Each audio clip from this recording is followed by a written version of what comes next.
தியாகராஜன், மாநில தலைவர், தமிழ்நாடு ஆசிரியர் முன்னேற்ற சங்கம், மாநில ஒருங்கிணைப்பாளர் மற்றும் செய்தி தொடர்பாளர் ஜாக்டோ ஜியோ.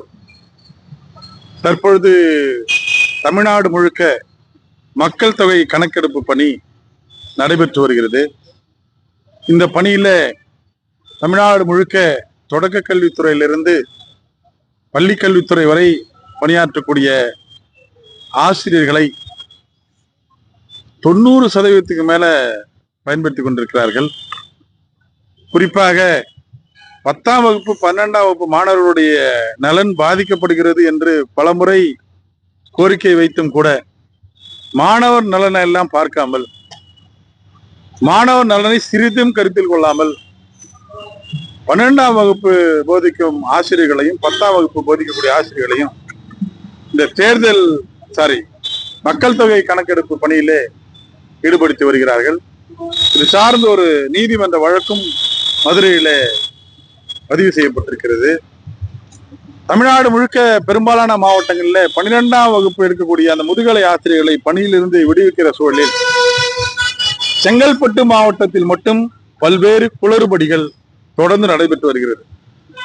அதாவது முதுகலை ஆசிரியர்களை மாணவர் நலன் கருதி இந்த பணியிலிருந்து விலக்களிக்க வேண்டும் என்று பலமுறை மாவட்ட முதன்மை கல்வி அலுவலர் சிஇஓ கிட்டையும், பலமுறை மாவட்ட ஆட்சித்தலைவர்கிட்டையும், பலமுறை வட்டாட்சியர் கோட்டாட்சியர் அவர்கிட்டையும் மனு கொடுத்து, இது ஏதோ ஆசிரியர் சார்ந்த பிரச்சனை என்பதை அவர்கள் உள்ளே தாங்கிக் கொண்டு ஆசிரியர்களை பழிவாங்குகிறோம் என்ற எண்ணத்தோடு மாணவர் நலனை பற்றி சிறிதும் அக்கறை இல்லாமல் தொடர்ந்து இந்த பணியில் அவர்கள் ஈடுபடுத்திக் கொண்டிருக்கிறார்கள்.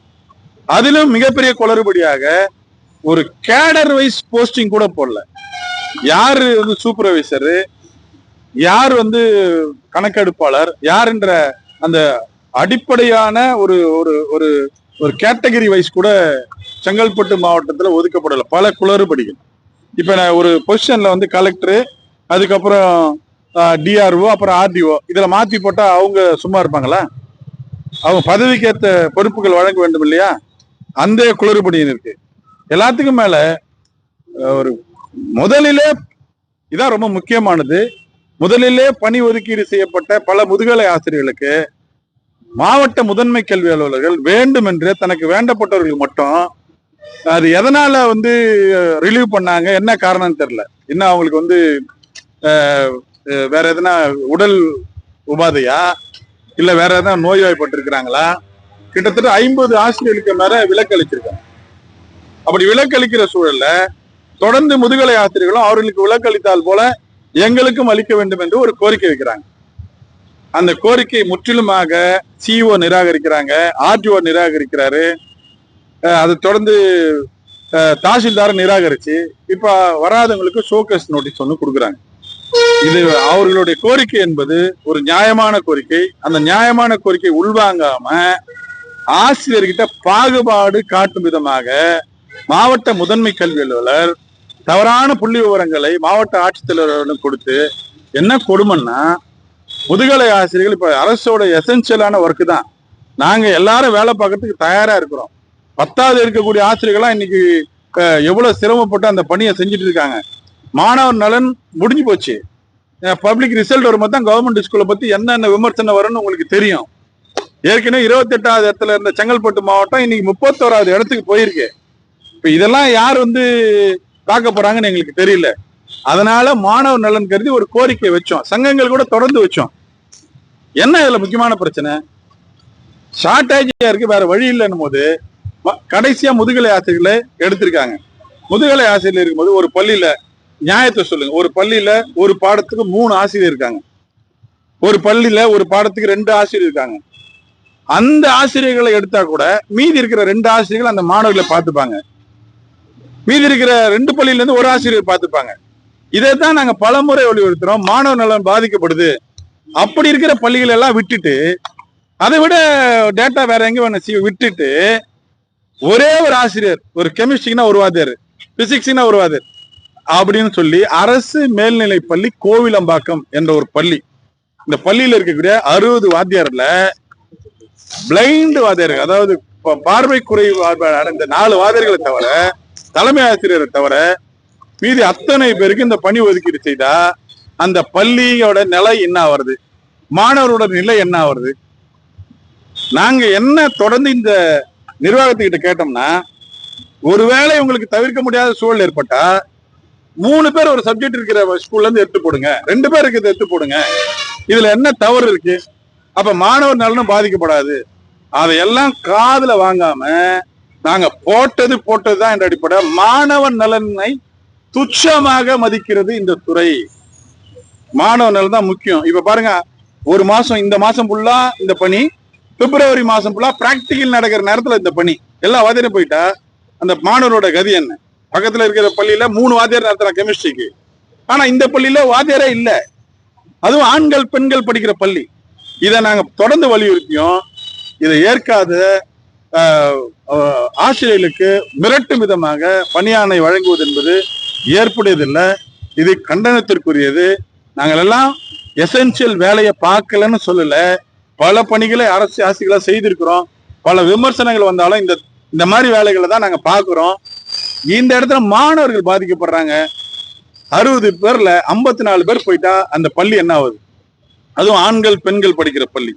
அதை உள்வாங்காமல் பிடிவாதமாக நடந்து கொண்டிருக்கிற இந்த துறையும் மாவட்ட ஆட்சியரும் இதுல சிறப்பு கவனம் செலுத்தி அந்த பள்ளியிலே பணிக்கு ஆடை வழங்கப்பட்டிருக்கிற அத்தனை பேரையும் ரிலீவ் பண்ணி மாணவர் நலன் காத்திட வேண்டும் என்று இந்த நேரத்தில் நாங்கள் சொல்லிக் கொள்கிறோம். மேலும் ஓட்ட 100 பேர்ல 50 பிஜி டீச்சர்ஸுக்கு ரிலீவ் பண்ணியிருக்காங்க. மீதி இருக்கிறவங்கள போட்டு அழுத்தம் கொடுக்குறாங்க. முதன்மை கல்வி அலுவலர்கள் வெளிப்படையா ஓப்பனா எந்த அடிப்படையில அவங்களுக்கு விலக்கு கொடுத்தாங்க, எந்த அடிப்படையில இவங்களுக்கு விலக்கு தரல, அதை வெளிப்படையா அவங்க தெரிவிக்கணும். அவங்களுக்கு வேண்டப்பட்டவங்களுக்கு டியூட்டியை ரிலீவ் பண்ணியிருக்காங்க. வேண்டப்பட்ட ஜால்ரா அடிக்கிற அவரு கூடயே ஆபீஸ்ல அலுவலக பணியை சுற்றி திரிந்து சொல்லி கொண்டிருக்கிற அவங்களுக்கு எல்லாம் ரிலாக்ஸேஷன் கொடுத்திருக்காங்க. இது கடுமையான கண்டனத்திற்கிறது. ஒரு டியூட்டி போட்டா எல்லாருக்கும் போடணும், ரிலீவ் பண்ணா எல்லாரும் ஒரு கேட்டகரிக்கு ரிலீவ் பண்ணணும். இதான் இந்த பிரச்சனைக்கே காரணம். விரைவில் இதுக்கு பிரச்சனை தீர்வு இல்லைன்னா மாவட்ட முதன்மை கல்வி அலுவலகத்தை முற்றுகையிட்டு மிகப்பெரிய போராட்டத்தை நாங்கள் முன்னெடுப்போம். குறிப்பாக இந்த ஆசிரியர் முன்னேற்ற சங்கத்தோட பிரச்சனை மட்டுமல்ல, ஆக்டோஜியோ பேரமைப்பையும் ஆசிரியர் அமைப்புகளால் ஒன்று சேர்ந்து அடுத்த நடவடிக்கை குறித்து விவாதித்து முதன்மை கல்வி முன்பாக மிகப்பெரிய தீவிர போராட்டத்தை முன்னெடுப்போம். நீங்க இந்த செங்கல்பட்டு மாவட்டத்துல இந்த கோவிலம்பாக்கம் ஒரு பள்ளியை தான் மென்ஷன் பண்றீங்களா? இது போல பல பள்ளிகள் இது போல இருக்குன்னு சொல்றீங்களா? குறிப்பா அந்த சப்ஜெக்ட் சொல்றீங்களா, அதை பத்தி விளக்கம் சொல்லுங்க. அதாவது பல பள்ளிகள் இருக்குது. பல பள்ளிகள்ல 11th 12th முதுகலை ஆசிரியர் பிஜி டீச்சர்ஸ் பணிபுரியுறாங்க. அந்த பள்ளிகள்ல இப்ப குரோம்பேட் பாய்ஸ்ன்னு ஒண்ணு எடுத்துக்கிட்டீங்கன்னா, அருகாமையில் பள்ளிகளை பத்தி நான் மட்டும் பேசுறேன். ஒரு கணித படத்துக்கு 3 பேர் இருக்காங்க. குரோம்பேட் கேர்ள்ஸ்ல இருக்காங்க. அது மாதிரி ஒரு சின்ன எக்ஸாம்பிள் சொல்லுவோம். நிறைய பேர் ஒரு ஆசிரியர் பள்ளி இல்லாம ஒரு பாடத்தை போதிப்பதற்கு 2 அதுக்கு மேல 3 பேர் இருக்கிற டீச்சர்ஸ் இருக்காங்க. இப்போ ஒரு பள்ளிக்கும் கிளாஸுக்கும் 50 பேர் 60 பேர் இருந்தாங்கன்னா கூட ஒரு வாத்தியார் போனாலும் 120 பேரை வச்சு மெயின்டைன் பண்ணி பாடம் மாணவர் பாதிக்காதவங்க மெயின்டைன் பண்ணலாம். இப்ப நான் இதை மென்ஷன் பண்ணிக்கிற அந்த கோவிலம்பாக்கம் பள்ளியில தமிழுக்கு ஒரு ஆசிரியர், 450 பசங்க. மாண்புமிகு ஆட்சித்தலைவர் அவர்கள் மீண்டும் நான் சொல்றேன், தமிழுக்கு ஒரு வாத்தியார், பிசிக்ஸ்க்கு ஒரு வாத்தியார், கெமிஸ்ட்ரிக்கு ஒரு வாத்தியார், பயாலஜிக்கு ஒரு வாத்தியார், இங்கிலீஷ்க்கு ஒரு வாத்தியார், ஒரே ஒரு வாத்தியார் தான். அந்த வாத்தியார் இந்த மாசம் ஃபுல்லா தேர்வு பண்ணி பிப்ரவரி மாசத்துலயும் +2 போனா அந்த குழந்தையோட நிலைமை என்ன வருது? அப்ப குரம்பேட்டை பிள்ளைகளுக்கு ஒரு நியாயம், கோவிலம்பாக்கம் பிள்ளைகளுக்கு ஒரு நியாயமா? ஒடுக்கப்பட்ட மக்கள், மிகவும் பிற்படுத்தப்பட்ட மக்கள் படிக்கிற அந்த ஏழை எளிய மாணவர்களை பத்தி இந்த கல்வித்துறை அதை கவனத்துல கொள்ளதான் பாருங்க. அதுக்குதான் நாங்க கேக்குறோம். இதை டீச்சர்ஸுக்கு ரிலாக்ஸேஷன் போடும்போது டியூட்டி போட்டதே தப்பு. வட்டாட்சியர் என்ன சொன்னாரு? வட்டாட்சியர் கேட்டா வட்டாட்சியர் கல்வித்துறை மீது பழி போடுவதும், அவங்கதான் லிஸ்ட் கொடுத்தாங்கன்னு சொல்றதும், கல்வித்துறை நாங்க கொடுத்தாலும் வட்டாட்சியர் மாற்றாருன்னு சொல்றதும், 2 பேரும் பாலை உருட்டி உருட்டி விளையாட்டு இருக்காங்க. இதுல ஆசிரியர்கள் சங்கங்கள்லாம் தலையிடுறாங்கன்ற ஒரு ஈகோ அங்க வந்துருச்சு அவங்க டிபார்ட்மெண்ட்டுக்கு. அதுக்கும் இதை நாங்க தலையிடுறது, நாங்க இறங்குனது ஏன்னா நீங்க போட்ட டியூட்டிலேயே பல வேற குளறுபடிகள் இருக்கு. ஒரு ஆர்டர் வந்து பொசிஷனுக்கு ஏற்ற மாதிரி நீங்க கொடுக்கல. நீங்க எடுத்து என்கொயரி பண்ணிக்கங்க. யார் யாருக்கு சூப்பர்வைசர் கொடுத்துருக்கீங்க எல்லாம் பட்டியல் எடுத்து பாருங்க. நீங்க போட்டதுலயே ஆசிரியர்கள பாகுபாடு இருக்கு. 100 பிஜி டீச்சர்ஸை போட்டிருக்கீங்க, எந்த அடிப்படையில போட்டீங்க? 50 பேரை ரிலீவ் பண்ணிருக்கீங்க, எந்த அடிப்படையில ரிலீவ் பண்ணுங்க, நியாயமா சொல்லுங்க. நாங்களும் நியாயமான முறையில கோரிக்கை வைப்போம். வயதானவர்கள், 55 வயதுக்கு மேற்பட்டவர்கள், நோய்வாய்ப்பட்டவர்கள், நாங்களும் ரெப்ரசென்ட் தான் பண்ணுவோம். அப்படி இருக்கா? சொல்லுங்க ஓப்பனா. உங்களுக்கு வேண்டப்பட்டவங்களாம் ரிலீவ் பண்றீங்க, வேண்டப்படாதவங்கள டீச்சர்ஸ் தான் பாப்பீங்க, ஸ்டூடெண்ட் எல்லாம் பார்க்க மாட்டீங்க. அது போல பல்லாவரத்துல ஒரு ஆசிரியர் பணி செய்யறாருன்னா அவரை தூக்கி வந்து வேற ஒரு இடத்துல வந்து சென்சஸ் போடும்போது அவரு வந்து அந்த பயணம் பண்றதுல பெரும் சிக்கல், அதுவும் பெண்களுக்கு ஏற்படுற சிக்கல், அதை பத்தி. நிச்சயமாங்க, இது வந்து ஒரு தேர்வு முடிவு கொண்டு வந்ததுக்கு பிறகு அரசு பள்ளிகள் மேல இருக்கிற விமர்சனங்கள் எல்லாம் நீங்க பாப்பீங்க. ஆனா அரசு பள்ளிகளுக்கும் தனியார் பள்ளிகளுக்குமான மிகப்பெரிய வித்தியாசமே இந்த மாதிரி இப்பதான் எஸ்ஐஆர் பணி முடிச்சுட்டு போனாங்க. பொதுப்படியா பேச போனா அடுத்து இந்த ஒரு மாசம் அடுத்த ஒரு மாசம் மக்கள் தொகை கணக்கெடுப்பு பண்ணி பாடத்தை தவிர என்னென்ன பணி செய்யணுமோ அதெல்லாம் செய்வாங்க. இது ஒரு மாதிரி ஆசிரியர்கள் தான் இவங்களுக்கு வந்து இழிச்சவர்கள் மேல போட்டு மிரட்டி மிரட்டி உருட்டுறது. ஆசிரியர்கள் பாவம் 1ஆம் கிளாஸ் டீச்சர்ஸ் போய் பாருங்க, பக்கத்துல ஒரு ஸ்கூல் இருக்கு, நீங்க நாளைக்கே ஊடக வீரர் போடுங்க, அந்த பள்ளியில இருக்கக்கூடிய 8 பேரும் இந்த பணிக்கு போயிட்டா 1ஆம் கிளாஸ்ல இருந்து சொல்லி கொடுக்கலன்னா அந்த பிள்ளை 8ஆம் கிளாஸ்ல வந்து 9ஆம் கிளாஸ்ல 10ஆம் கிளாஸ்ல வந்து என்ன பண்ண முடியும்? பேசிக்கே இது மாதிரி தேர்தல் பண்ணி, தேர்வு பண்ணி, அந்த பண்ணி, இந்த பண்ணி, பல நெருக்கடிகள். இந்த நெருக்கடி எதுவுமே ரிசல்ட் வரும்போது தெரியாது. தனியார் பள்ளியில 10,000 ரூபாய் வாங்குறோம், பயங்கர மதிப்பெண் கொடுக்குறாங்க, இதெல்லாம் தாங்க படிப்பு போறதுக்கு காரணமா இருக்கு. இல்ல, நான் நிர்வாகத்துக்கு எல்லாம் போகல. தாவேக்கா இப்பதான் வந்திருக்காங்க. அவங்க தாவேக்கா அரசு குறை கூறதுக்கு எல்லாம் நான் வரல, அதுக்கு அப்படி பேசல. முதன்மை கல்வி அலுவலர் நிச்சயமா செங்கல்பட்டு மாவட்ட முதன்மை கல்வி அலுவலர் இந்த ஒதுக்கீடு செய்ததுல மிகப்பெரிய பாரபட்சம் காட்டியிருக்கிறார்கள்.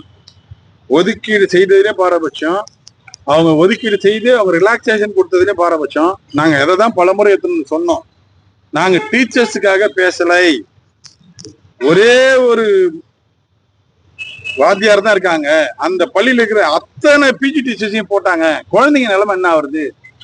பாவம், அந்த குழந்தைங்க ஒரு குழந்தைய இன்னொரு குழந்தை அடிச்சுக்கிட்டா யார் பாக்குறது? கொஞ்சம் பேர், ஒரு 4 பேர் அதுல போட்டு இருந்தா கூட நியாயம் இருக்கு. ஒரு 60 பேர்ல 54 பேருங்க டியூட்டி. மீதி என்ன பரவாயில்ல, ஒரு 6 பேர் விட்டுருக்காங்கன்னா அந்த 5 பேரும் கண் பார்வையற்றவர்கள். எவ்வளவு கரிசனம் பாருங்க. ஆனா இதே மாதிரி நிறைய பள்ளிகள்ல 75-80% பிஜி டீச்சர்ஸ் பணியில இருக்காங்க. அதை தான் நாங்க தவறுன்னு சுட்டு காட்டுறோம். சும்மா விதண்டாவாதம் பேசணும், அது உண்மையா இல்லைன்னு செக் பண்ணுங்க. மாவட்ட ஆட்சித்தலைவர் ஒரு கமிட்டியை போட்டு போய் செக் பண்ணி பாருங்க, கரெக்டா இல்லையான்னு. அதுக்கப்புறம் முடிவு சொல்லுங்க. நீங்க எடுக்கிற முடிவை பொறுத்து தான் அங்க அடுத்த கட்ட நடவடிக்கை இருக்கு. யார் சார் செங்கல்பட்டு அந்த அதிகாரி பேர் என்ன சார்? அவர் என்ன பண்றாரு? செங்கல்பட்டு மாவட்ட முதன்மை கல்வி அலுவலர். அவ்வளவுதான், நீங்க செக் பண்ணுங்க. நன்றி. நீங்களே பாத்தீங்கன்னா